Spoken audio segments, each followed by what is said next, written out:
CGCP 2650 by Chesthetica. White has a queen, rook, bishop and pawn against black's queen, rook and 3 pawns. White is slightly ahead in material. Now it seems like the obvious thing to do in this position is queen captures pawn with check. If here king to b1, rook to d1 check, and if king to c2 or even king to b2, queen to c1 is mate. So king to b2 and then maybe queen captures a4, but then this would be a mistake because of queen captures bishop. So maybe bishop to d5, forking the rook and queen. Black tries queen to g7 check, gaining a tempo. King captures rook, queen to g6 check, forking back. King to c5, queen captures rook, queen to b4 check, king to c1, bishop to e4, queen to h3, queen captures pawn, queen to c8 check, king to d4, and white will probably go on to win this game, but it's going to take some time.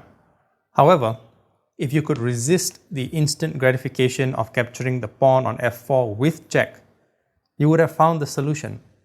You would have found the best move by far, as the engine analysis shows. Queen to a3 check.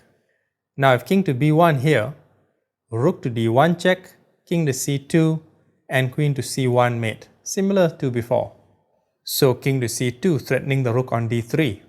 Queen captures pawn check, forking the rook and king, even though white has no intention of capturing the rook, but black might, with king captures rook. But this would be followed by queen to d1 check, leaving only one move, king to e4, since the c3 pawn blocks black's flight square, permitting queen to d5 mate, since the f4 pawn blocks black's flight square. This move also just happens to fork the king and rook and simultaneously skewer the king against the queen. A really tense finale, if you will. A mate in 4 instead of 14.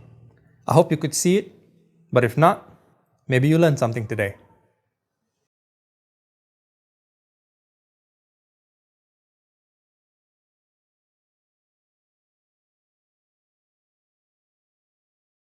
Chesthetica's Book of Chess Constructs, Volumes 1 through 5. Available on Amazon.